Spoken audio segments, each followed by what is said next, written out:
শিক্ষার্থীরা কেমন আছো সবাই? আশা করি সকলে ভালো আছো। বিশেষ করে এইচএসসি 26 ব্যাচ, জানি তোমরা অনেক দুশ্চিন্তায় আছো। তবে তোমাদের দুশ্চিন্তা দূর করতে ইতিমধ্যে আমি আমার অঞ্জনরা ইউটিউব চ্যানেলে তোমাদের রসায়ন দ্বিতীয় পত্রের তড়িৎ রসায়নের মিনি ওয়ান শট একটা ক্লাস দিয়েছি। আমার বিশ্বাস তোমরা ওই সৃজনশীলগুলো 10 থেকে 12টা সৃজনশীল সলভ করলে তোমার পরীক্ষায় যে সৃজনশীলটা আসবে সেটা তুমি পারবা। তো আজকে আমি তোমাদের সাথে আলোচনা করব আমাদের পরিবেশ রসায়ন অর্থাৎ রসায়ন দ্বিতীয় পত্রের প্রথম অধ্যায় পরিবেশ রসায়নের যে প্রথম যে চ্যাপ্টারটা আছে এই জায়গা থেকে মিনিমাম 2টা কোয়েকশন কিন্তু তোমার পরীক্ষায় আসবে। কয়টা? 2টা। এর মানে তড়িৎ রসায়নের ওই ক্লাসটা করলে একটা পেয়ে যাচ্ছ, এবং আজকের ক্লাসটা যারা মনোযোগ সহকারে করবা, আমি খুব বেশি সৃজনশীল করাবো না, 7 থেকে 8টা সৃজনশীল সলভ করাবো, এবং আমি শিওর তোমাদের যে পরীক্ষায় যে 2টা সৃজনশীল এই চ্যাপ্টার থেকে আসবে এই নিয়মগুলোর মধ্যেই আসবে। ইভেন হইতে পারে এই জায়গা থেকে কোনো একটা চলে আসছে। তো তোমরা যারা বিশেষ করে অর্গানিক কেমিস্ট্রি বই পাও বা অর্গানিক কেমিস্ট্রি নিয়ে দুশ্চিন্তায় থাকো, তাদের জন্য অন্যতম বড়সার চ্যাপ্টার আসলে পরিবেশ রসায়ন। একটু মানে ট্রিক্সটা একটু ফলো করলে আসলে তুমি এই জায়গা থেকে 2টা সেমিস্টার সলভ করতে পারবা। যারা অর্গানিক কেমিস্ট্রি পারে না তাদের ক্ষেত্রে পরিবেশ রসায়ন এবং পরিমাণগত রসায়ন এবং তড়িৎ রসায়ন এই 3টা চ্যাপ্টার থেকে 5টা সেমিস্টার আনসার করা কি সম্ভব? তাহলে চলো আমরা আসলে ক্লাসটা শুরু করি। তো আমি তোমাদের সাথে আছি অঞ্জন রায়, লেকচারার অফ কেমিস্ট্রি এবং কেমিস্ট্রি ইনস্ট্রাক্টর অফ ফাইমেথ ক্লাব। সেটা একটা অনার্সের প্ল্যাটফর্ম। আমার অনার্স লেভেল কেমিস্ট্রি আসলে পেড কোর্স চলমান। ইন্টারমিডিয়েট এবং এসএসসি লেভেল নিয়ে অতি দ্রুতই কাজ শুরু হবে। তবে তোমাদের অনুরোধ করবো, তোমরা যারা ক্লাসটা করবা তোমার যে বন্ধু আছে তাদেরকে অবশ্যই মেনশন দিবা, এবং আমার ইউটিউব চ্যানেলটা অবশ্যই সাবস্ক্রাইব করবা। আর তোমাদের ক্লাসটা কেমন লাগলো সেটা আসলে কমেন্টটা করো। তোমার একটা ছোট্ট কমেন্ট আমাকে অনেক উৎসাহ দিবে। তো চলো আমরা পরিবেশ রসায়নের কি কি টপিক আলোচনা আসলে করব আমরা, এবং কোন কোন টপিক থেকে পরীক্ষায় প্রশ্ন আসবে, একেবারে অল্প সময় একটা ভালো প্রস্তুতি নিতে পারবা।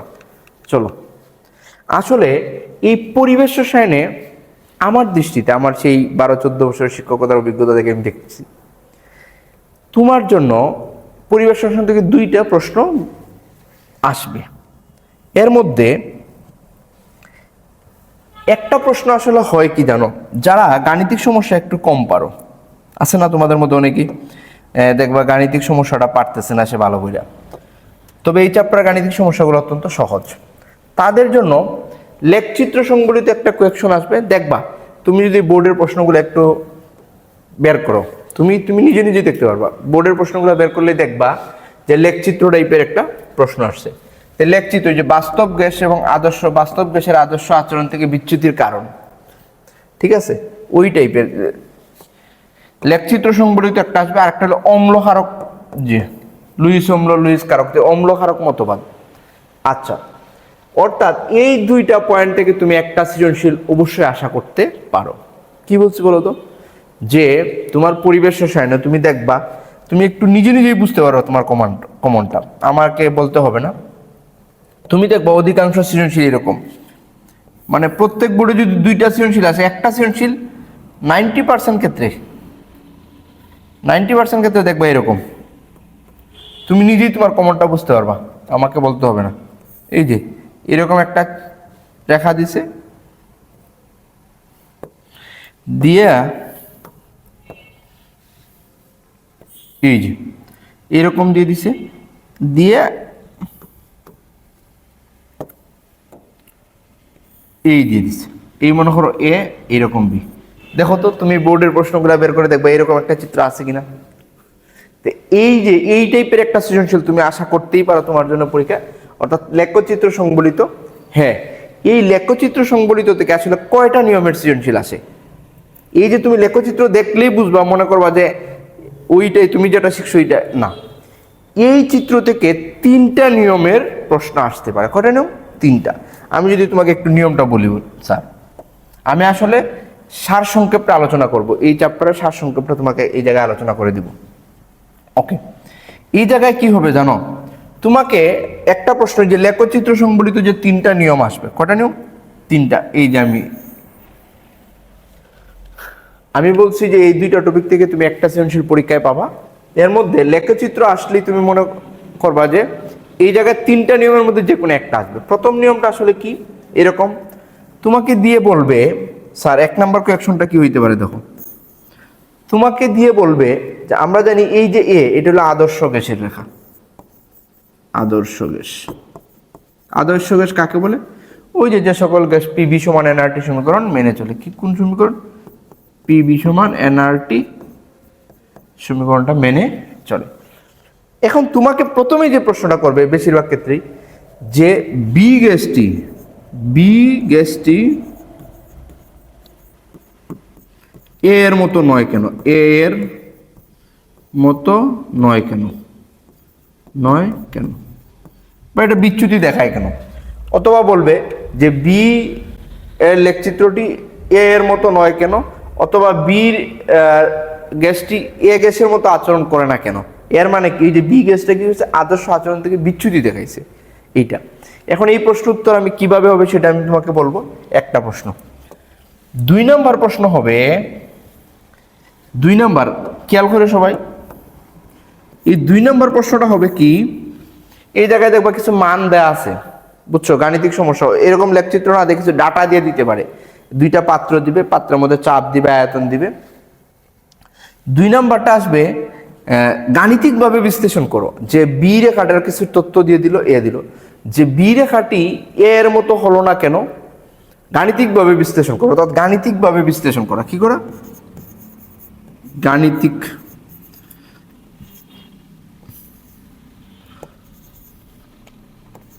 গাণিতিকভাবে। এখন বলো তো গাণিতিকভাবে কিভাবে বিশ্লেষণ করবা? এই যে এর জন্য সংকোচনশীলতা গুণাঙ্ক, নাম শুনছো সবাই আশা করি, সংকোচনশীলতা গুণাঙ্ক।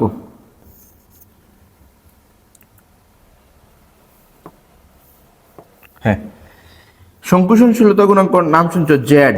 জেড সমান হইল PB by n R T. আমি আবার বলি, গাণিতিকভাবে বিশ্লেষণ করার কথা যখন বলবে, এটা এরকম লেখচিত্র দিয়ে আসতে পারে, অথবা 2টা বক্স দিবে, ওরা 2টা বক্স দিয়ে দিবে এরকম। এই বক্সের মধ্যে কিছু গ্যাসের চাপ দেওয়া আছে, আয়তন দেওয়া আছে, মূল সংখ্যা দেওয়া আছে। তখন তুমি কি করবা, ওই যে Z equal to PV by nRT. Normally আমরা আসলে এক মূল গ্যাসের ক্ষেত্রে বেশি আসে বিধায় আমরা আসলে সূত্র অনেক সময় বলে ফেলি Z equal to PV by RT. আসলে না, আসলে পিবি বাই এনআরটি। যত মূল থাকবে ওই মূলটা আমরা বসাবো। এই যে আদর্শ গ্যাসের ক্ষেত্রে জেড ইজিক্যাল টু 1 হয়, আদর্শ গ্যাসের ক্ষেত্রে জেড ইজিক্যাল টু কি 1। মনে করো এই জায়গায় হলো এ গ্যাস, এই জায়গায় হলো বি গ্যাস, ঠিক আছে? এরকম। এখন এই জায়গায় চাপের মান দেওয়া আছে, ধরলাম 2 অ্যাটম, বা অথবা মিলিমিটার মার্কারি চাপে দেওয়া আছে। তারপরে আয়তন দেওয়া আছে 2 লিটার, ঠিক আছে? দেওয়া আছে যে কোনো একটা গ্যাসের 1 মোল দিয়ে দিল। এখন আপনি কি করবেন, এই যে এ গ্যাসের জন্য জেড এর সমীকরণটা ইউজ করবেন। গাণিতিকভাবে যদি বলে পিবি বাই এন আর টি, আর এর মান তো আমরা জানি হয় লিটার অ্যাটম এককে লিখবো, অথবা এসআই এককে লিখবো। তো লিটার অ্যাটম লেখকেই ভালো আসলে। তবে এই যে বক্সের মধ্যে যে ডাটাগুলা দেওয়া থাকবে, ওই ক্ষেত্রে আমি আরটা যে এককে বসাবো, যে আমি যদি আর এর মান লিটার অ্যাটম এককে বসাই, চাপটা যাতে আমি অ্যাটম এককে নিয়ে যাই, এই জিনিসটা একটু মাথায় রাখতে হবে। সেম বি গ্যাসেরও মনে করেন 3 অ্যাটম, তারপরে মনে করলাম 25 গ্রাম যে কোনো একটা গ্যাস দেওয়া আছে, এটা থেকে আমি মূল সংখ্যা বের করবো। আয়তন আছে 200 ml। এখন আপনাকে বলতে পারে যে এ ও বি এর মধ্যে কোনটা আদর্শ গ্যাস, কোনটা বাস্তব গ্যাস। আপনি যে Z equal to PV by NRT ইকুয়েশনটা বসায়া জেড এর মান যদি আপনি 1 পান, তাইলে আপনি বুঝতে পারবেন সেটা কি আদর্শ গ্যাস, আর 1 থেকে কম বেশি হইলে সেটা আদর্শ গ্যাস না। এই যে গেল 2 নম্বর। 3 নম্বর কি আসতে পারে? 3 নম্বর কি আসতে পারে? 3 নম্বরটা আসবে, স্যার খেয়াল করেন সবাই, যে আগে কি বলছিলাম যে বি কেন এর মতো হইল না, বি কেন এর মতো হইল না। এখন আরেকটা আছে, কোন শর্তে বাস্তব গ্যাসগুলো আদর্শ গ্যাসের মধ্যে কি করবে, আচরণ করবে। কোন শর্তে, ঠিক আছে? স্যার আমি কি বললাম, যে লেখচিত্র সংবলিত যে সৃজনশীলটা আসবে, শুধু লেখচিত্র দেখে ফেললে মনে করার কোনো কারণ নাই, যেটা একটাই নিয়ম। এই জায়গা থেকে 3টা কোয়েকশন আপনাকে করতে পারে। প্রশ্নগুলো কি, যে বি গ্যাসটি এর মতো নয় কেন, অর্থাৎ বাস্তব গ্যাস বি গ্যাসটি কেন এ এর মতো হইল না তার সমীকরণ প্রতিপাদন করা, বা বিচ্যুতি, অথবা বলতে পারে যে এটা হলো বাস্তব গ্যাস, এটা আদর্শ গ্যাস, যে বাস্তব গ্যাসের আদর্শ আচরণ থেকে বিচ্যুতির কারণ বিশ্লেষণ করা। আরেকটা বলতে পারে গাণিতিকভাবে প্রমাণ করার জন্য, আরেকটা বলতে পারে যে কোন শর্তে এই বি এ এর মতো হবে। আগে কি বলছিলাম, বি কেন এর মতো হলো না, কোন শর্ত প্রয়োগ করলে বিটা কি এর মতো, এ এর মতো হবে। এই ছিল আমাদের বিষয়। এখন আসেন, এগুলো আমি অবশ্যই সৃজনশীল সলভ করায় দেখাই দিব, সমস্যা নাই। আচ্ছা, এখন অম্লকারক মতবাদ কি, এটা নিয়ে আমার ইউটিউবে আমার একটা ক্লাস আছে, অম্লকারক। এই জায়গায় ব্রনস্ট্যাট মতবাদ, লাউরি মতবাদ এবং লুইস মতবাদ। এই জায়গায় বিশেষ করে বেশি ইম্পর্টেন্ট যে প্রশ্নটা, অনুবন্ধী অম্ল, অনুবন্ধী ক্ষারক, অর্থাৎ ব্রনস্ট্যাট ও লাউরি মতবাদটা মনোযোগ সহকারে পড়তে হবে। আচ্ছা, তারপরে আমরা ওই যে মোট চাপ সংক্রান্ত আসে, মোট চাপ নির্ণয় করা, গতিশক্তি নির্ণয় করা, ব্যাপন হার, তারপরে যে ডাল্টনের আংশিক চাপ সূত্র, বর্গমূল গড় বর্গবেগ, এই জায়গা থেকে আপনি একটা সৃজনশীল পাবেন ওই নিয়মগুলোর মধ্যে। ঠিক আছে,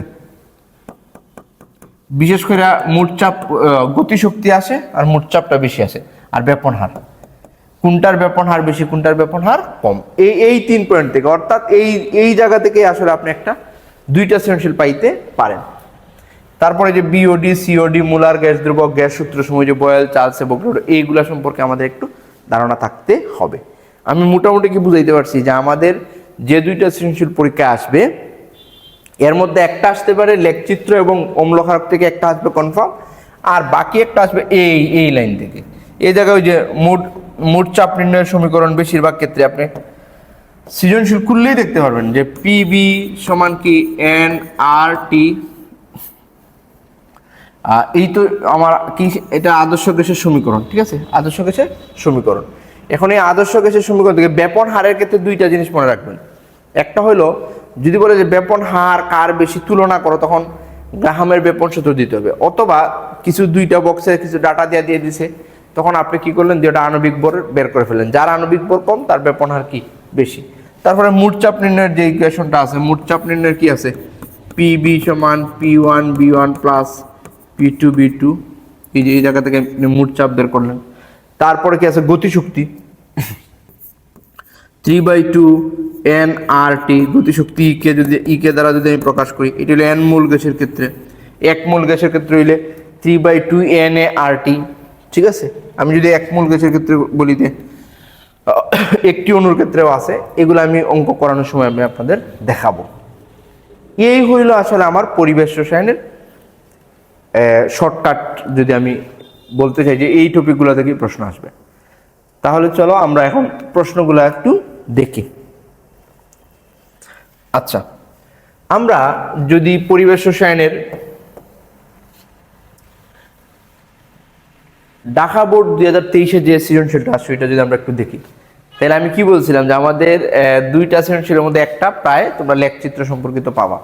আচ্ছা, আমি তোমাদের অনেক সময় আপনি অথবা তুমি বলতেছি, এটার অন্যতম কারণ আমি যদি অনার্স ফার্স্ট ইয়ার থেকে 4th ইয়ার পর্যন্ত, ইভেন মাস্টার্স পর্যন্ত কোর্স করাই, তো ওদের আসলে আপনি করেই বলি, আর আমার অভ্যাস আসলে অনেক ক্ষেত্রেই, তাই তোমাদের তুমি বলে আপনি বলে একটু কনসিডার করে নিও আর কি। আচ্ছা, এ গ্যাসের অবস্থার সমীকরণ প্রতিষ্ঠা করো। আচ্ছা স্যার, এ গ্যাসের অবস্থার সমীকরণ, এ গ্যাসটা আসলে কি, ওই যে আমি একটু আগে বলছিলাম, বলো তো, ওই যে এ গ্যাস, এটা কি গ্যাস, আদর্শ গ্যাস। আদর্শ গ্যাসের সমীকরণ কি বলতো, পিবি সমান কি nRT। তাহলে এ গ্যাসের অবস্থার সমীকরণ প্রতিষ্ঠা করো। ঠিক আছে, তা এটা পারবা না, পিবি সমান nRT প্রতিপাদন করা, এটা লেখচিত্রের মধ্যে পড়ে। আচ্ছা, আমি তোমাকে আগে দেখাই ফেলি, লেখচিত্র সম্পর্কে যে 3টা টাইপ আসলে, 3টা টাইপ আমি আগে তোমাকে বলাই ফেলি। উদ্দীপকের বি ও সি গ্যাসের আদর্শ আচরণ না করার কারণ, ওই যে বলছিলাম না যে বি এবং সি কেন এ এর মতো হইল না, ওই যে প্রথম শর্ত, বি এবং সি কেন এ এর মতো হইল না, একটা নিয়ম, এটা একটা নিয়ম গেল, আমরা এটা নিয়ে অবশ্যই আলোচনা করব, এটা একটা নিয়ম। আচ্ছা, আমি পড়েই দেখো। আচ্ছা, আমি 3 নাম্বারটা বাদ দিলাম, আমি লেখচিত্র নিয়ে প্রথমে আলাপ করতেছি।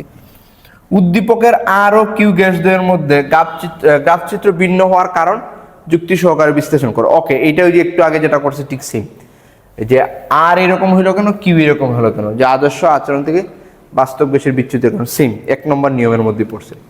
আমরা অন্য একটা লেখচিত্র দেখেন। যে উদ্দীপকের কিউডি রেখাটি কোন শর্তে কিউ এ রেখার ন্যায় হবে তা ব্যাখ্যা করো। কি বলছো দেখো, কিউডি রেখাটি কোন শর্তে কিউ এ রেখার মতো হবে? ওই যে আমাদের 3 নম্বর নিয়মটা। কয় নম্বর নিয়ম? 3 নম্বর নিয়মটা। কিউডি রেখাটি কোন শর্তে, কোন শর্তে, এটা হলো উচ্চ তাপমাত্রা এবং নিম্ন চাপে দেখা, এটা হলো আমাদের 3 নম্বর নিয়ম। আমি যে 3টা নিয়মের কথা বলছি এটা হলো 3 নম্বর নিয়ম। আচ্ছা, আরেকটা দিকে দিলাম আমরা,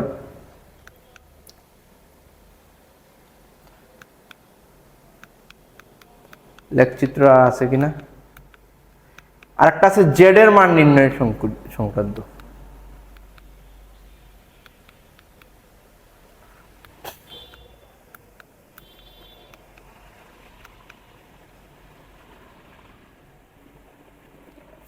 এই যে স্যার আমরা একটু দেখি এই সৃজনশীলটা। উদ্দীপকে উল্লেখিত এ ও বি গ্যাসের মধ্যে কোনটি আদর্শ গ্যাসের আচরণ থেকে বিচ্যুতি দেখাবে? ঠিক আছে, ওই যে এ এবং বি দুইটা গ্যাস দিছে, কোনটা আদর্শ গ্যাসের আচরণ থেকে বিচ্যুতি দেখাবে? এটা কি 2 নম্বর নিয়ম, ওই যে গাণিতিক ভাবে দেখাইতে হবে। এটা কয় নম্বর? 2 নম্বর নিয়ম। আচ্ছা, আমার হিসাবটা কি মিলছে? আমি তোমাদের বলছিলাম যে বাস্তব গ্যাসের আদর্শ আচরণ থেকে বিচ্যুতির কারণে 3টা নিয়মে সৃজনশীল আসবে। এই 3টা নিয়ম, ঠিক আছে, একটু সতর্কতার সাথে আনসার করতে হবে। তাহলে চলো আমরা আসলে এখন আলোচনা শুরু করি। ঠিক আছে, আলোচনা শুরু করি। আমি প্রত্যেক নিয়মের একটা সৃজনশীল ডিটেলস আলোচনা করে যাব এবং গাণিতিক সমস্যা থাকলে আমি সলভ করে যাব, পরে বাকিগুলো মুখে মুখে বলে যাব। আমি আশা করি তোমরা পারবা। সেম নিয়মের তো একাধিক করার প্রয়োজন নাই আমি মনে করি। ওকে স্যার, তাহলে দেখি আমরা। গ নাম্বার, এ গ্যাসের অবস্থার সমীকরণ প্রতিষ্ঠা করো। তো এ গ্যাস আসলে কি গ্যাস? আদর্শ গ্যাস। আদর্শ গ্যাসের সমীকরণ কি? পিবি সমান এনআরটি। আমি যদি এই প্রশ্ন উত্তরটা আলোচনা করতে চাই তাইলে এটা কি বলতো, এই যে পিবি সমান এনআরটি, এটা বয়েলের সূত্র, চার্লসের সূত্র এবং অ্যাভোগাড্রোর সূত্র। তোমাদের মনে আছে কিনা বয়েলের সূত্রটা? বয়েলের সূত্র কি আমরা এরকম মনে রাখছিলাম যে এই চ্যাপ্টারটা তো মূলত বি, বি, পি, টি এবং এন, এই চলকগুলা নিয়ে আসলে সূত্রগুলা। তো বয়েলের সূত্র আসলে কি? বয়েল আমরা এইভাবে মনে রাখি, আমি এনটাকে, অ্যাভোগাড্রোর কথা বললে এন আসবে না, অথবা এন আসবে না। তো বয়েলের সূত্রটা আসলে কি ছিল? স্থির তাপমাত্রায় নির্দিষ্ট করে কোনো গ্যাসের আয়তন তার চাপের কি ব্যস্তানুপাতিক। তাপমাত্রা যদি স্থির থাকে, আমি কিভাবে মনে রাখবো যে বয়েল, বয়েল মানে সিদ্ধ করা, সিদ্ধ করতে আসলে তাপ লাগে, ওইভাবে একটু মনে রাখতে হয় আর কি। তাইলে আমরা এটা যদি প্রতিপাদন করি তো প্রথমে বলবো কি বয়েলের সূত্র অনুসারে, আমি আর সূত্রগুলো লিখতেছি না, খালি ইকুয়েশনগুলো লিখতেছি। আমরা জানি বয়েলের সূত্র অনুসারে, বয়েলের সূত্র অনুসারে, কার সূত্র অনুসারে বলো তো? বয়েলের সূত্র অনুসারে।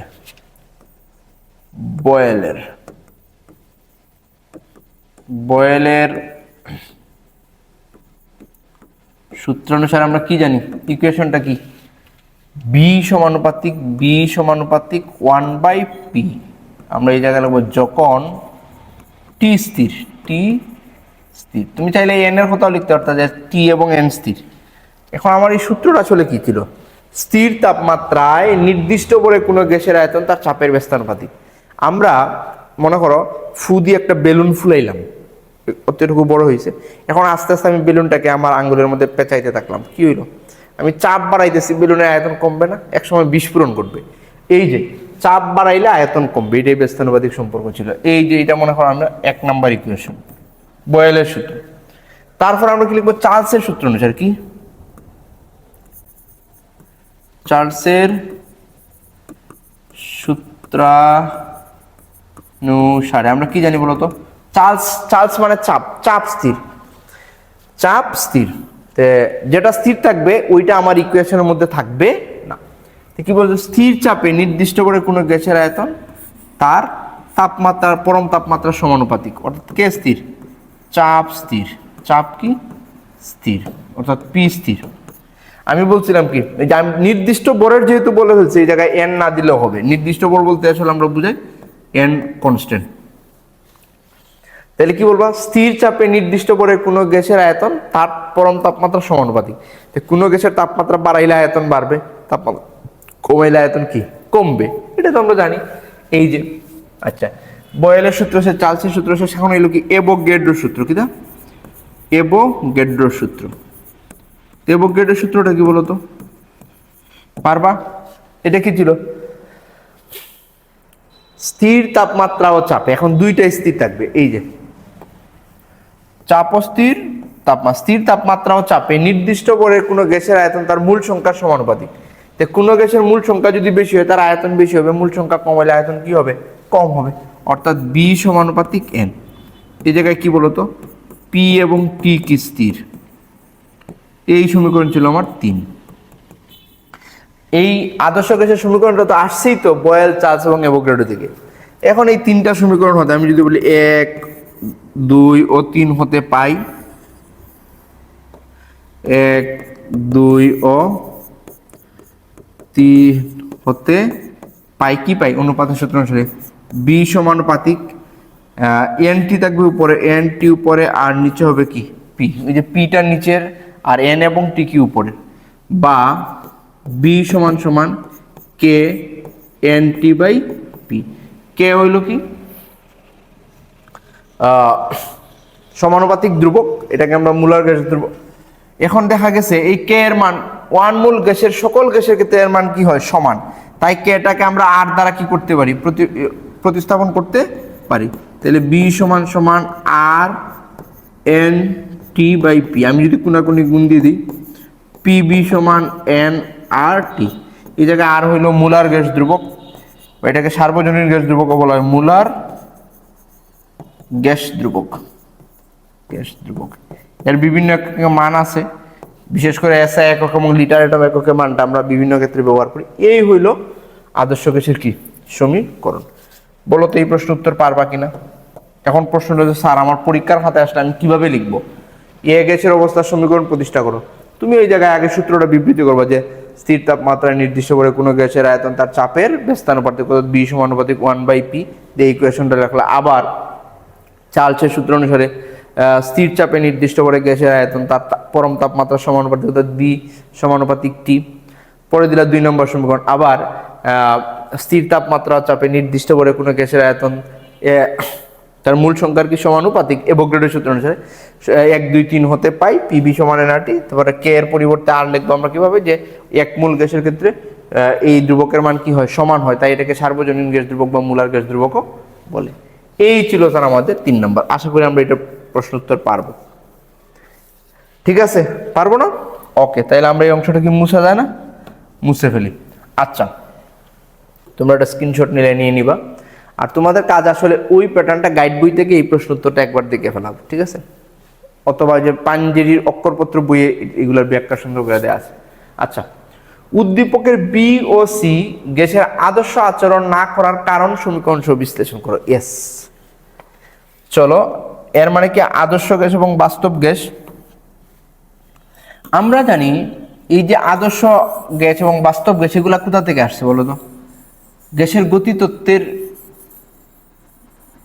অর্থাৎ গ্যাসের সূত্রসমূহের কিছু স্বীকার্য আছে, গতিতত্ত্বের যে স্বীকার্যগুলো আছে, এই স্বীকার্যগুলো থেকেই আমাদের এই আদর্শ গ্যাসের সমীকরণ কি করা হয়েছে? প্রতিষ্ঠা করা হয়েছে। পিবি সমান এনআরটি। উদ্দীপকের বি ও সি গ্যাসের আদর্শ আচরণ না করার কারণ। তাইলে আমরা আসলে এই প্রশ্ন উত্তরটা কিভাবে দিব? গ নাম্বার, খেয়াল করো, উদ্দীপকের বি ও সি গ্যাসের আদর্শ আচরণ না করার কারণ সমীকরণ সহ বিশ্লেষণ করো। আচ্ছা, তো এইটাই হলো আদর্শ গ্যাস, অর্থাৎ যে সকল গ্যাস সকল তাপমাত্রা ও চাপে পিবি সমান এনআরটি সমীকরণ মেনে চলে। অর্থাৎ এই ক্ষেত্রে এটা হলো আদর্শ গ্যাস এবং বি এবং সি আদর্শ গ্যাস না, তারা বাস্তব গ্যাস। প্রশ্ন হলো এরা কেন এরকম হইল? বি এবং সি কেন এরকম হইল? আচ্ছা, এই যে আদর্শ গ্যাস প্রতিষ্ঠা করা হয়েছে, এই আদর্শ গ্যাস কিসের উপর ভিত্তি করে প্রতিষ্ঠিত করা হয়েছে? গ্যাসের গতিতত্ত্বের কিছু স্বীকার্য আছে, যে গ্যাসের গতিতত্ত্বের স্বীকার্য সমূহের উপর ভিত্তি করে। গ্যাসের গতিতত্ত্বের স্বীকার্য সমূহ, আমরা জানি কিছু স্বীকার্য আমাদের মুখস্থ করতে হয়, স্বীকার্য সমূহ। এই গ্যাসের গতিতত্ত্বের স্বীকার্য সমূহের উপর ভিত্তি করে আসলে এই আদর্শ গ্যাসের সমীকরণ পিভি সমান এনআরটি কি করা হয়েছে, পিভি সমান এনআরটি প্রতিষ্ঠিত করা হয়েছে। কিন্তু বিজ্ঞানী ভ্যান ডার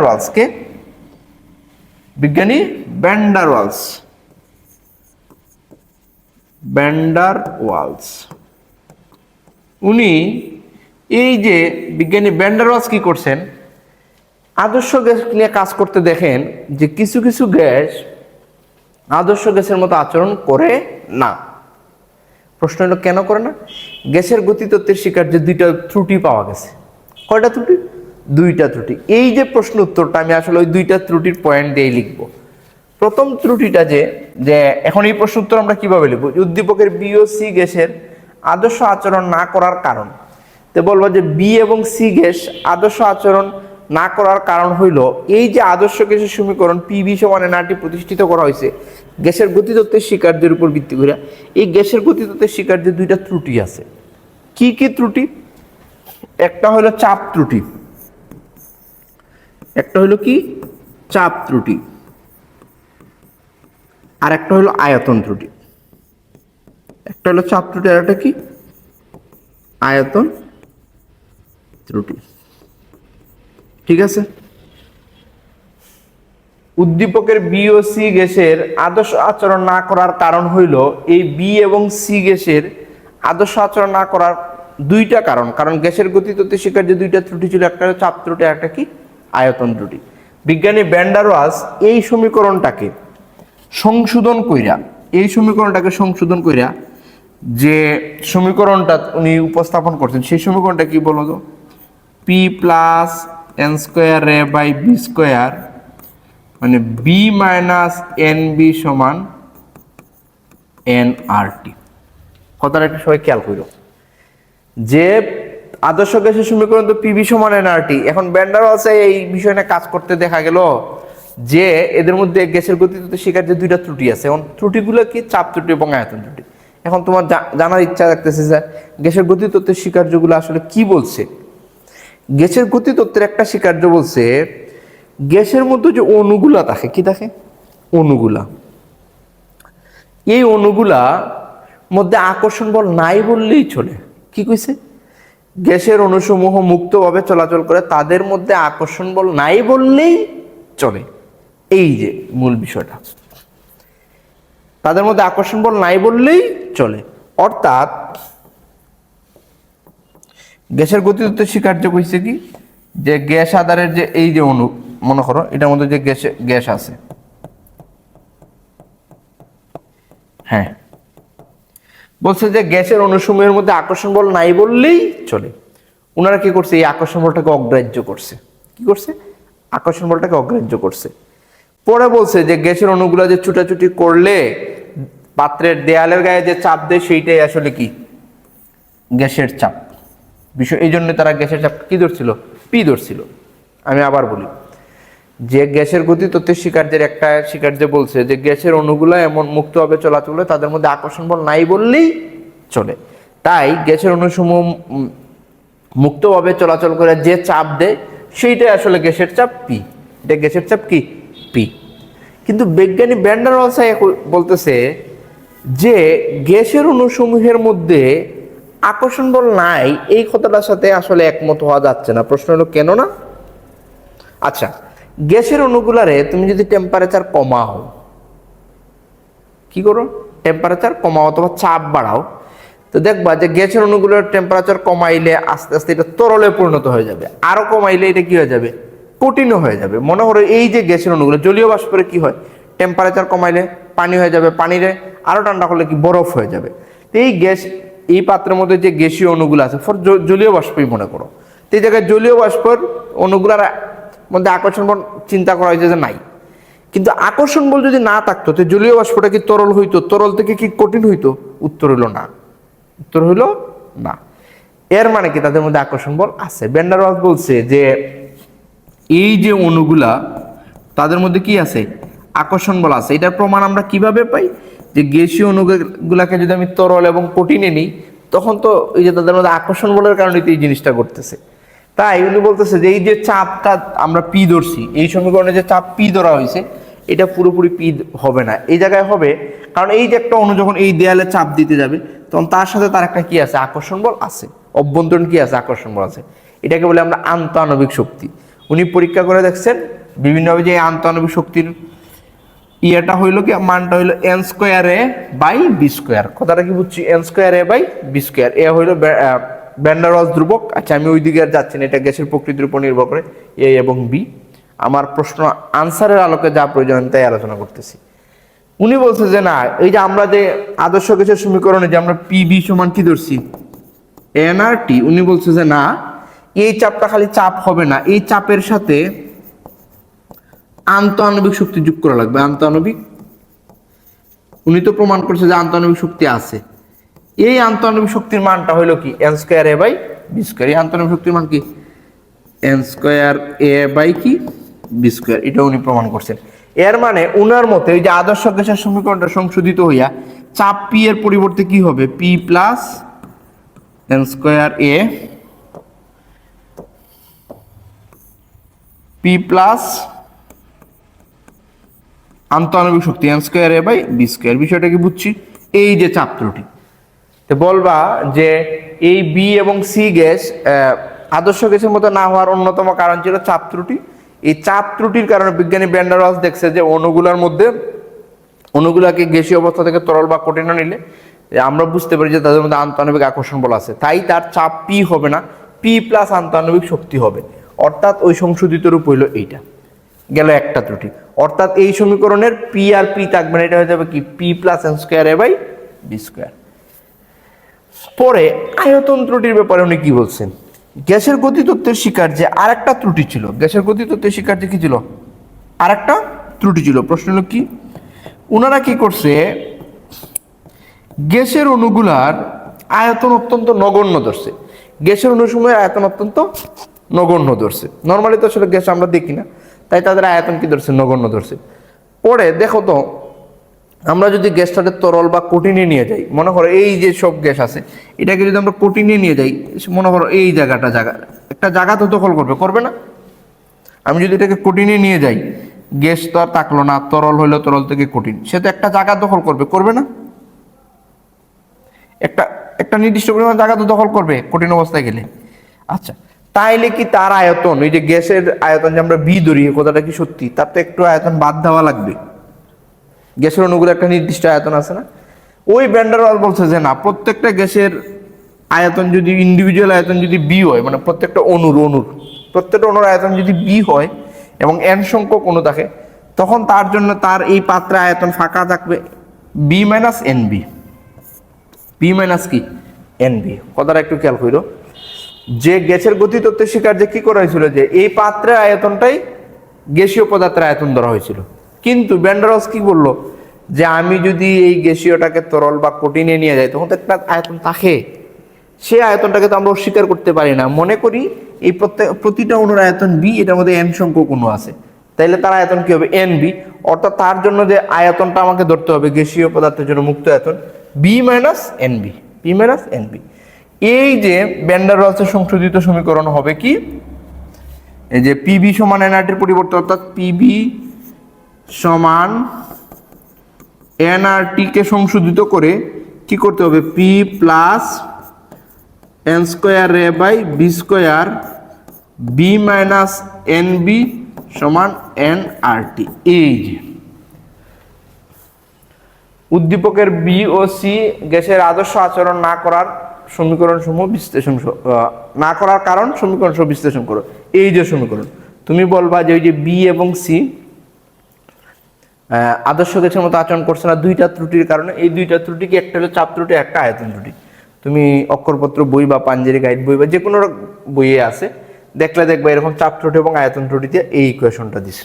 ঠিক আছে, এই প্রশ্নটাকে আবারও বলতে পারতো যে ভ্যান ডার ওয়ালসের সংশোধিত সমীকরণটা প্রতিপাদন করো বা বিশ্লেষণ করো এই জিনিস, অর্থাৎ আদর্শ গ্যাসের সমীকরণটাকে উনি কিভাবে সংশোধন করে এই জায়গায় আছে।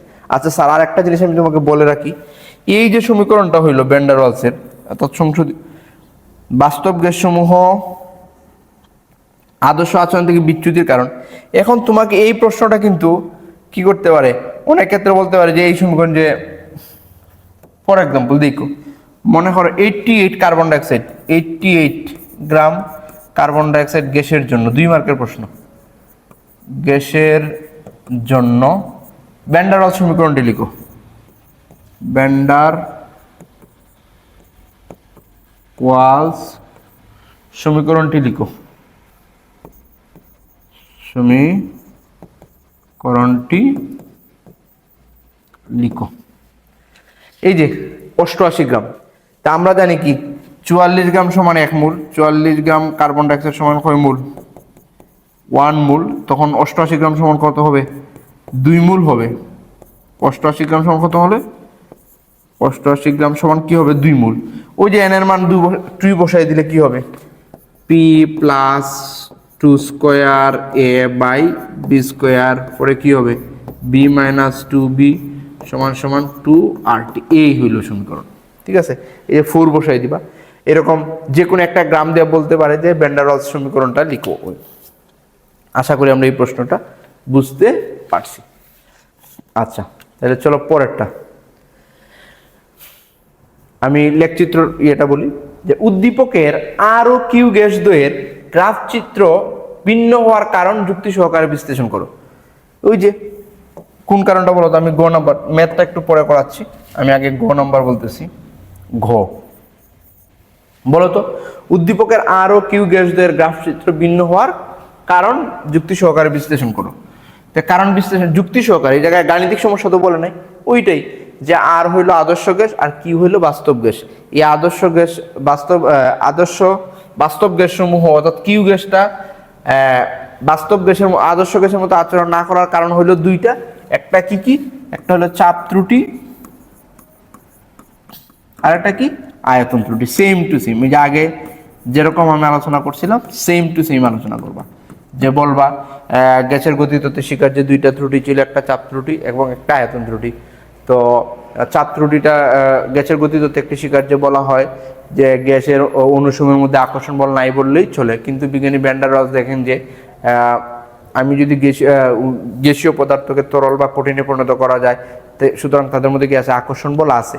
এই ক্ষেত্রে গ্যাস অনুসমূহের চাপ পি না হয়ে তার সাথে পি প্লাস আন্তঃআণবিক শক্তি হবে। এক্ষেত্রে পি এর পরিবর্তে P plus N square A by B square হবে। এই গেল। আয়তনের ক্ষেত্রে বি না হয়ে বি মাইনাস এন বি হবে। একটু আগে যা বলছি তাই, ওই যে একটু আগে যা বলছি বর্ণনামূলকভাবে এই প্রশ্ন উত্তরটা তোমরা করবা। ঠিক আছে, এখন ইকুয়েশনটা দেখি। অর্থাৎ আমরা আদর্শ গ্যাস এবং বাস্তব গ্যাসের মধ্যে একটা নিয়ম আমি বলছিলাম যে গাণিতিকভাবে আমাকে ব্যাখ্যা করতে বলতে পারে যে উক্ত গ্যাস দ্বয়ের মধ্যে বি গ্যাসের তুলনায় এ গ্যাসের আদর্শ আচরণ থেকে বেশি বিশ্লেষণ করো। তা আমরা কি বলছিলাম, এই যে সংকোচনশীলতা গুণাঙ্ক জেড, সংকোচনশীলতা গুণাঙ্ক জেড, জেডের মান যদি 1 হয় তাহলে এটা আদর্শ গ্যাস, আর এই 1 থেকে বেশি বা কম হইলে সেটা কি আদর্শ আচরণ থেকে কি দেখাবে, বিচ্যুতি দেখাবে। তাইলে আমরা এই জেড এর মানটা আসলে বের করব। আমি তোমাকে বলছিলাম যে জেড এর মান নর্মালি আমরা বলি Z PV by n R T অথবা Z is equal to PV by R T. এখন এই যে এন এর মান, এন মানে মূল সংখ্যা, এখন আমার এই প্রশ্ন উত্তর আসলে আমি কোনটা লিখবো, পিবি বাই এন আর টি না পিবি বাই আর টি, এটা আমি আসলে কিভাবে বুঝবো। দেখো উক্ত গ্যাসদের মধ্যে বি গ্যাস আছে, এ এবং বি গ্যাস আসলে কোন গ্যাস সেটাকে আমি জানি, যে একটা কার্বন ডাইঅক্সাইড একটা সালফার ডাইঅক্সাইড এরকম কিছু আমি জানি, কোনো ক্লু কি এই জায়গায় দিছে নাই। যদি ওরা দিয়ে দিত যে carbon dioxide gas for example, তাইলে কিন্তু তার আণবিক ভর আমি জানতাম, তখন আমি কিন্তু মূল সংখ্যাটা বের করতে পারতাম। মূল সংখ্যা কি বলতো, এন সমান W by M, W by M. তোমার ডাব্লিউ দিয়ে দিছে ওরা 0.63। আমি যদি এটা জানতাম এটা কার্বন ডাইঅক্সাইড, তখন 44 দিয়ে ভাগ করলে আমি মূল সংখ্যা পেয়ে যেতাম, পাইতাম না, পাইতাম। কিন্তু এই জায়গায় তো আমি গ্যাসটা জানি না, এ এবং বি এবং কোনো ক্লুও দেওয়া নাই, সুতরাং আমি আর এই জায়গায় মূল সংখ্যা ইউজ করব না, আমি Z is equal to PV by R T লিখে ফেলবো। দেখো আমরা যদি এই প্রশ্ন উত্তরটা সলভ করি, গ নাম্বার, যে উক্ত গ্যাসদের মধ্যে বি গ্যাসের তুলনায় এ গ্যাসের আদর্শ আচরণ থেকে বিচ্যুতি বেশি বিশ্লেষণ করো, তা আমরা আসলে দুইটার সংকোচনশীলতা গুণাঙ্ক জেড এর মানটা আসলে বের করব। তাহলে চলো আমরা এ গ্যাস বা বি গ্যাসের ক্ষেত্রে যে কোনোটাই করি। মনে করো আমি প্রথমে এ গ্যাসের ক্ষেত্রে বলি, এ গ্যাসের ক্ষেত্রে সংকোচনশীলতা গুণাঙ্ক, সংকোচনশীলতা গুণাঙ্ক জেড এ is equal to PV by R T. আমি কি এন লিখবো না, কারণ আমি এই জায়গায় এই গ্যাসটা আসলে কি জানি না, তার আণবিক ভর আমার জানা নাই। এখন এই জায়গায় আমি লিখবো আমার কি কি দেওয়া আছে আর কি কি নাই। ঠিক আছে, এখানে তোমরা বাংলাটা একটু লিখো, যেমন চাপটা লিখে ক্ষমা দিয়া পি দিয়া এটা লিখো, আর নাহলে পরীক্ষায় কিন্তু 1 মার্ক কাটা যায় আসলে। তো আমি এ গ্যাসের ক্ষেত্রে চাপ এই যে বাংলাটা লিখো, চাপ অনেকে খালি পি দিয়ে লিখে ফেলে, এটা উচিত না। চাপ পি সমান কত, 450 মিলিমিটার মার্কারি চাপ। ওকে স্যার, এই জায়গায় এইচজি মার্কারি চাপ 450 মিলিমিটার মার্কারি চাপ 450। এখন এই জায়গায় দেখছো আর মানে মোলার গ্যাস ধ্রুবক, এই আর এর মানটা আমি আসলে কোন এককে বসাবো এটাই গুরুত্বপূর্ণ। তা আমি তোমাকে সাজেস্ট করব তুমি লিটার অ্যাটম এককে বসাই বলবা, লিটার অ্যাটম এককে। আর এর মান কত বলো তো, 0.0821 litre atm per kelvin per mole. যেহেতু তুমি এটা লিটার অ্যাটম এককে বসাইবা, তো তাই অর্থাৎ আয়তনটা তুমি লিটারে নিবা এবং চাপটা তুমি অ্যাটমে নিবা। ঠিক আছে, আমি আবার বলি, এই টাইপের মেতে হয় আমি যদি এসআই এককে লিখতাম যে 8.314 জুল পার কেলভিন পার মোল, তখন আমি এসআই এককে বসাইতাম। তবে আমি তোমাকে সাজেস্ট করবো তুমি লিটার অ্যাটম এককেই বসাও। তার মানে কি, তুমি যখন যেহেতু আরটা লিটার অ্যাটম এককে নিবা, সুতরাং তোমার চাপটা অ্যাটম এককে নিতে হবে, আয়তনটা লিটারে নিতে হবে। তা আমরা এটা জানি কিনা, সবাই জানো কিনা বলো তো। আমি এটা একটু লিখে ফেলি নিচে, তুমি দেখো। 76 সেন্টিমিটার মার্কারি চাপ সমান 760 মিলিমিটার মার্কারি চাপ সমান 1 অ্যাটম সমান 101.325 কিলো প্যাসকেল সমান 101.325 ইন্টু 10⁻³ প্যাসকেল সমান 101.325 into 10⁻³ newton metre inverse two. এই যে সবগুলাই চাপের একক, সবগুলাই কি চাপের একক। আমরা 76 সেন্টিমিটার মার্কারি চাপ এটা কই পাইছিলাম, ওই যে টরিশেলির পরীক্ষা। 76 সেন্টিমিটার মার্কারি চাপ, অর্থাৎ স্বাভাবিক বায়ুমণ্ডলীয় চাপ হলো 76 সেন্টিমিটার মার্কারি চাপের সমান। এর মানে কি 1 অ্যাটম সমান 760 মিলিমিটার মার্কারি চাপ। আমরা ঐকিক নিয়মেও যদি করি, অর্থাৎ এই মিলিমিটারে আমি অ্যাটমে নিলে 760 দিয়ে কি করতে হবে, আমাকে ভাগ করতে হবে। এটাকে কি হবে, 450 ডিভাইডেড বাই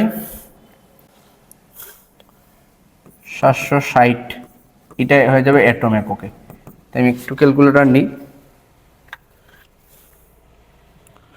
450 ভাগ হইল গিয়া 760 ইজ ইকুয়াল টু 0.5921 আছে। আচ্ছা আমি 3 গড় নিয়ে নিই, আরো আছে অনেকগুলা, নিয়ে নিলাম 3 গড়। ওকে, চাপ এত অ্যাটম। এখন বলো তো আয়তন বি সমান কত, 600 ml। তা আমার কি ml এ রাখা যাবে না, এটাকে আমি লিটারে নিব, 0.6 লিটার হবে। আচ্ছা লিটার। এখন আমি আর এর মান কোন এককে বসাবো, আর এর মান লিটার অ্যাটম এককে, লিটার অ্যাটম এককে। আর সমান কত, 0.0821 litre atm per kelvin per mole, per kelvin per mole. আচ্ছা আর কি লাগে আমার, আর কি দরকার, হ্যাঁ তাপমাত্রা। ওই যে টেম্পারেচার কিন্তু কত দেওয়া, 30°C দেওয়া তাপমাত্রা। পরীক্ষার খাতায় কিন্তু ফাইনালের এই তাপমাত্রাটা এইভাবে লিখবেন, খালি টি দিয়ে দিয়েন না। তাপমাত্রা টি সমান 30°C সমান 30 + 273 কেলভিন, কত হয় 303 কেলভিন। ওকে, এখন আমরা এই মান বসাই দিলে তো আমার হয়ে যাচ্ছে। আমরা চাইলে এটা পি এ দিতে পারতাম আর কি, সমস্যা নাই। আমরা যেহেতু এই জায়গায় বলছি, আমি এ এর ক্ষেত্রে লিখি তা এ এর ক্ষেত্রে, এ এর ক্ষেত্রে, এই জন্য আর আলাদা না লিখলেও আমাকে হবে, এ এর ক্ষেত্রে দিয়ে দিলাম। ওকে, আমি মান বসাই দিই। পি কত, 0.5, ক্যালকুলেশন আমরা 2 পরে 2 গড় দিয়ে করি। থিটার মান কত, 0.59 ইন্টু বি কত 0.6, নিচে কত আর এর মান 0.0821, তারপরে ই এর মান, টি এর মান কত 303 কেলভিন, 303 কেলভিন। তো দেখো আমরা ক্যালকুলেশন করি, 0.59 ইন্টু 0.6 সমান 0.354, আর নিচে দিব কি, একসাথেই তো করতে পারতাম। আচ্ছা, 0.0821 ইন্টু 303, তোমরা একসাথে কইরে ফেলো, আমি একটু লিখছি আর কি, 24.876 আছে, তো 88 লিখে ফেলি। এখন এটাকে আমি ভাগ করে ফেলবো, 0.354 ডিভাইডেড বাই 24.88 সমান কত, 0.01428 আছে। আচ্ছা, আমরা 3 গুণ নিলাম, 0.014, আচ্ছা একটু লিখে বলি 228, আনসারের সময় আমরা 3 করে লিখি 0.014, যেহেতু অনেক ছোটো মান আসে 3 করে লিখি। সেম আমি পাইলাম কি তা জেড। এখন আমি কি করব, জেড বি এর মান বের করব। কি বের করব, জেড বি এর মানটা বের করব। আমি এই পাশে করে ফেলি,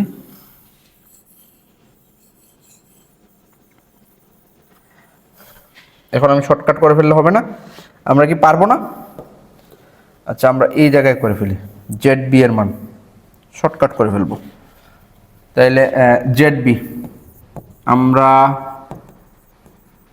জানি, কালার চেঞ্জ করে ফেলি, জেড বি সমান কি হবে, পিবি বাই আর টি। এখন পি কত এই জায়গায়, পি হইল 0.7 অ্যাটম, এটা অ্যাটম, এটা এককে দেওয়াই আছে। তারপর আয়তন বি সমান কত 500 ml, এটাকে আপনি লিটারে নিয়ে গেলে 0.5 লিটার। আর আমি যেহেতু আণবিক বোর্ড জানি না, সুতরাং এই গ্রামটা ইউজ করব না। টেম্পারেচার কত, সেম 30°C, মানে টেম্পারেচার তো উভয় ক্ষেত্রে সমান 303 কেলভিন।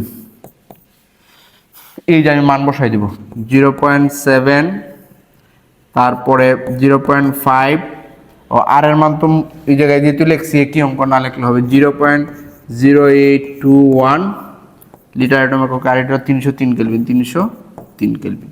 এই আপনি ক্যালকুলেশন করেন, 0.7 ইন্টু 0.5 সমান, আচ্ছা আমি বাগ ব্র্যাকেটে ঢুকাই দিই, এটা 0.0821 into 303 close bracket equal to, আমি ভুল না করলে আমার কি আসছে, 0.0140696। এখন এটাকে যদি আমরা 3 করে লিখি, 0.014, ঠিক আছে, সেম টু সেম চলে আসলো। তার মানে কি আমাকে কাজ করতে হবে। এখন আমি আসলে কি করব, ওরা কিন্তু বলছে যে ডিফারেন্ট, এর মানে 3 গড় নিলে যেহেতু সেম আসে, আমি গড়গুলো একটু বাড়াই ফেলবো। এর মানে আমরা এক কাজ করি, এই যে স্যার অনেক ক্ষেত্রে 3 গড়ে আমার ডিফারেন্ট মান আসবে, এখন আপনি ওই জায়গায় রেখে দেন, যা আসছে তাই লিখে ফেলি। এখন বলেন তো কোনটার বেশি কোনটার কম, 0.1442 0.1406, এর মানে এই মানটা কি বড়, কি বড়। আচ্ছা, বিচ্যুতি কে বেশি দেখাবে? যার মান বড় হবে সে বেশি বিচ্যুতি দেখাবে। এই জায়গায় বলো তুমি, তাহলে আমরা কি লিখবো? যেহেতু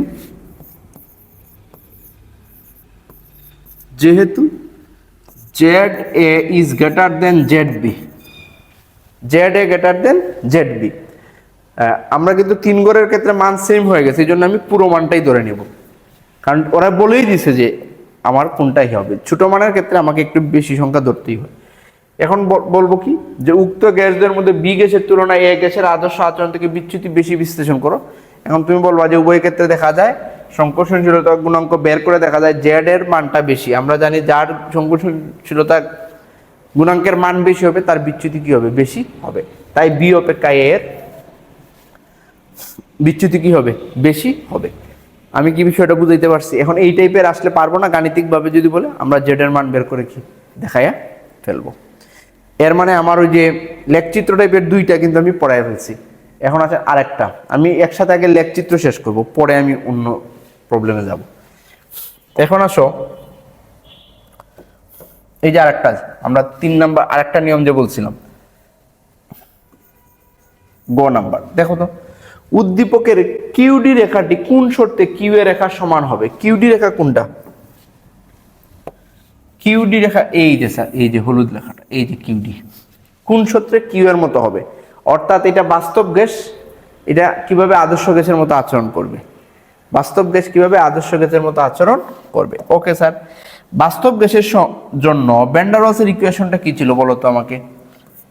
P plus N square A by B square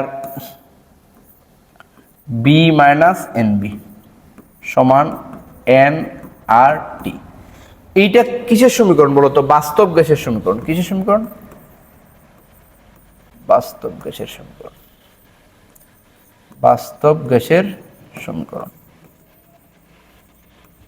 আচ্ছা, ভ্যান ডার ওয়ালসের বাস্তব গ্যাসের সমীকরণ। এখন অর্থাৎ কিউডি রেখার সমীকরণ হলো এটা। কিউডি রেখার সমীকরণ আসলে কি এটা না?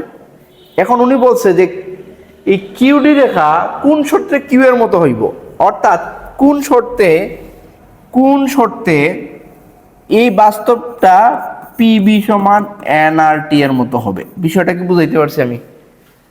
ওকে স্যার, উদ্দীপকের কিউডি রেখাটি কোন শর্তে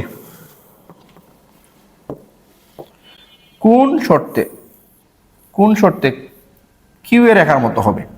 কোন শর্তে? অর্থাৎ তাহলে তুমি বলবা যে ভ্যান ডার ওয়ালসের সমীকরণ হতে পারে বাস্তব গ্যাসের জন্য ভ্যান ডার ওয়ালস সমীকরণটি হলো P plus N square A by B square আর বি মাইনাস এন বি সমান এন আর টি। কেমনে হলো সেটা আমরা জানি। এখন উনি বলছে যে কি করলে এই বাস্তব গ্যাসের সমীকরণটা আদর্শ গ্যাসের মতো আচরণ করবে। এটা হলো দুইটা সংশোধন যদি আমরা আনি। কোন শর্তে? একটা শর্ত হইল উচ্চ তাপমাত্রা, এটা হলো নিম্ন চাপে, উচ্চ তাপমাত্রা এবং নিম্ন চাপে।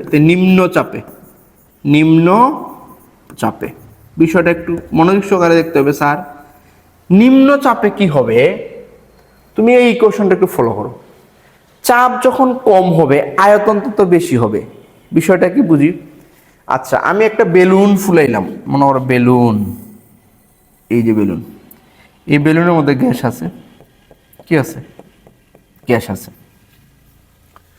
আমি এই বেলুনটাকে যদি এই জায়গায় গ্যাসের চাপ কি বেশি আছে, গ্যাসের চাপ কি আছে?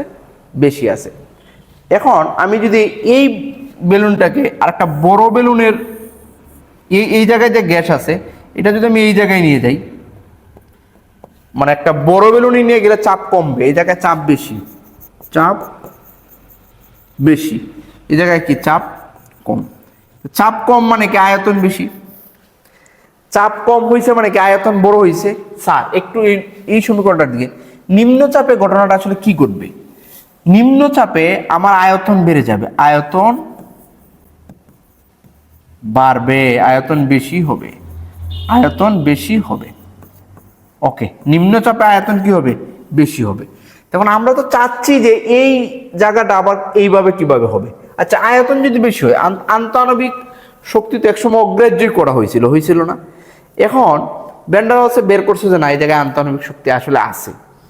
এখন আমার যদি নিম্নচাপে এই বি এর মানটা বেড়ে যায়, এই মানটা তো এমনি ছোট, যে N square A by B square, এই বি স্কোয়ারের মান যত বাড়বে, বি স্কোয়ারের মান যত, যে বি স্কোয়ারের মান যত বাড়বে উপরের দিকে দিই, এই টোটালটার মান তত কি হবে, কমবে। N square A by B স্কোয়ারের মান তত কমবে। কথাটা কি সত্যি? মনে করেন এটা 100 দিয়ে এটারে ভাগ করছে, এটা একটা মান আছে, যে কোনো একটা মান আছে, 100 দিয়ে এটারে ভাগ করছি, আবার 1000 দিয়ে এটারে ভাগ করছি, তাহলে যত বড় সংখ্যা দিয়ে ভাগ করবো সংখ্যাটা তত কি হবে, ছোট হবে। এই জিনিসটাকে আমি বুঝছি যে বি এর মান যত বাড়বে এটার মান তত কি কমবে, আমি ডাউনের অর্থে বুঝাইছি। এই যেহেতু এই মানটা কমবে, এর মানে এই টোটাল মানটা আমি ইজ ইকুইভ্যালেন্ট, এইটাকে যখন মানটা কমবে তখন এটাকে আমি অগ্রাহ্য করতে পারি, তখন এটা পি এর সমান হবে। কি হবে? পি এর সমান। কথাটা একটু বুঝো, যে নিম্ন চাপে তার আয়তন, চাপ যখন বেশি হয় আয়তন কম, চাপ যখন কম হয় আয়তন কি বেশি। আয়তন যখন বেশি হবে তখন এই যে বি এর মানটা বেড়ে যাবে, ফলে এই আন্তঃআণবিক আকর্ষণ বলের মান কমে যাবে। আসলে তো ঠিকই, এই জায়গায় অণুগুলা কাছাকাছি ছিল, আন্তঃআণবিক আকর্ষণ বেশি ছিল, পরে বড় জায়গায় চলে গেছে, আন্তঃআণবিক আকর্ষণ নাই বললেই চলে। মনে করো আমার এই রুমের মধ্যে আমি গ্যাসটা ছেড়ে দিছি, অণুগুলো আরো দূরে দূরে সরে যাবে, মানে আয়তন অনেক বড় হয়ে গেছে, আন্তঃআণবিক আকর্ষণ বল নাই। তাইলে কি আয়তন বেড়ে গেলে আন্তঃআণবিক আকর্ষণ বল কি হয়ে যাবে, নাই বললেই চলে। একটু চিন্তা করো, এই বেলুনের গ্যাসটা যদি আমি আমার রুমে ছেড়ে দিই, তাদের মধ্যে আকর্ষণ বল থাকবে না। এই আকর্ষণ বল থাকবে না মানে আমি এটাকে অগ্রাহ্য করতে পারি, এটাকে কি করতে পারি, এটাকে অগ্রাহ্য করতে পারি, অর্থাৎ এই মানটাকে আর আমি বিবেচনা না নিলেই হবে। অর্থাৎ এটার পরিবর্তে আমি পি লিখতে পারি। বিষয়টা কি বুঝছি? অর্থাৎ আমি যদি এই গ্যাসটাকে, ওই যে কিউডি যে গ্যাস আছে, এটাকে যদি আমি নিম্ন চাপে রাখি, তখন তার আয়তন বেড়ে যাবে, আন্তঃআণবিক আকর্ষণ বল কমে যাবে, অর্থাৎ কম হয়ে যাবে। তখন আমি এটাকে অগ্রাহ্য করে এই P plus N square A by b স্কোয়ারটা আসলে পি হয়ে যাবে। কি হয়ে যাবে? বিষয়টা কি বুঝছি? আচ্ছা, সেম ঘটনা আমরা কি বলছিলাম, ওই যে অণুর আয়তন খুব নগণ্য, আমি যদি তরল থেকে কঠিনে নিই, এখন আয়তন যখন, এই যে কম আয়তনটা, এখন অণুর আয়তনটা যখন আমি বিয়োগ করলাম, আয়তন যখন খুব বড় হয়ে যাবে, এটা থেকে অল্প আয়তন বিয়োগ করলেও তার মানটা আসলে কি হয়ে যাবে, বি এর সমান হয়ে যাবে, B minus N B is equivalent B হয়ে যাবে। এটার অর্থ কি বলো তো? এই বি এর মান যত বাড়বে তখন এই উচ্চ মান থেকে খুব নগণ্য মান বিয়োগ করলে এটা আসলে বি এর কাছাকাছি হবে। ঠিক আছে? আচ্ছা, এখন এইটাই আরেকটা শর্ত কি, একটা হলো নিম্নচাপে এই ঘটনাটা ঘটবে, তো নিম্নচাপে এই ঘটনাটা ঘটবে, অর্থাৎ এই আয়তনটাকে আমি এটাও লিখতে পারবো। আর হলো উচ্চ তাপমাত্রায়, একটা হলো নিম্নচাপে এই ঘটনাটা ঘটছে, আর উচ্চ তাপমাত্রায় সেম ঘটবে। আচ্ছা, তাপমাত্রা বাড়াইলে গ্যাসের আয়তন বাড়ে না? বাড়ে তো। গ্যাসের আয়তন বাড়ে মানে গ্যাসের অণুগুলো পরস্পর থেকে দূরে সরে যায়। তাইলে কি, ওই যে তাপমাত্রা বাড়াইলে যখন গ্যাসের আয়তন বাড়বে, তখন এই বি এর মান বাড়বে, বি এর মান বাড়লে এটার মান কি হয়ে যাবে, কমে যাবে, তো শূন্যের কাছাকাছি হবে। এই জায়গায় কি হবে, তাপমাত্রা বাড়ালে আয়তন বড় হবে, বড়টা দেখে ছোটটা বিয়োগ করলে কি হয়ে যাবে, ছোট হয়ে যাবে। অর্থাৎ এই দুইটা শর্তে P plus N square A by B স্কোয়ারের ইজ ইকুইভ্যালেন্ট আসলে আমি পি লিখতে পারি, আবার বি মাইনাস এন বি এর পরিবর্তে আমি বি লিখতে পারি। এই যে এই বাঁকা টান দিবেন, ইকুইভ্যালেন্ট। অর্থাৎ তখন আমি কি করতে পারি, এই বাস্তব গ্যাসের সমীকরণটাকে আদর্শ গ্যাসের সমীকরণ হিসেবে ব্যবহার করতে পারবো। কোন শর্তে? উচ্চ তাপমাত্রা এবং নিম্ন চাপে। আশা করি আমরা লেখচিত্র টাইপের যে প্রশ্নগুলো আসবে এগুলো আমরা পারবো। ঠিক আছে? এখন তোমার উচিত হবে এই যে সিলেট 32 গাইড বই থেকে রিডিংটা একবার পড়া। ঠিক আছে? লেখচিত্র নিয়ে আর কোনো সমস্যা হবে? আশা করি সমস্যা হবে না। এখন আমি তোমাদের আর কি বলছি, মিশ্রণের মোট চাপ নির্ণয়, গতিশক্তি নির্ণয়, চলো আমরা ওই সৃজনশীল একটু দ্রুতই করে ফেলবো। আমি প্রথমে তোমাকে আসলে লেখচিত্র নিয়ে আজকে আমি সলভ করে দিছি, তারপরে আমি এই ভিডিওরই আসলে আরেকটা পার্ট আমি দিয়ে দিব, যেখানে আসলে ওই যে বাকি প্রশ্নগুলো আমরা কিভাবে সলভ করব, ওই যে মিশ্রণের মোট চাপ নির্ণয় করা, গতিশক্তি নির্ণয় করা।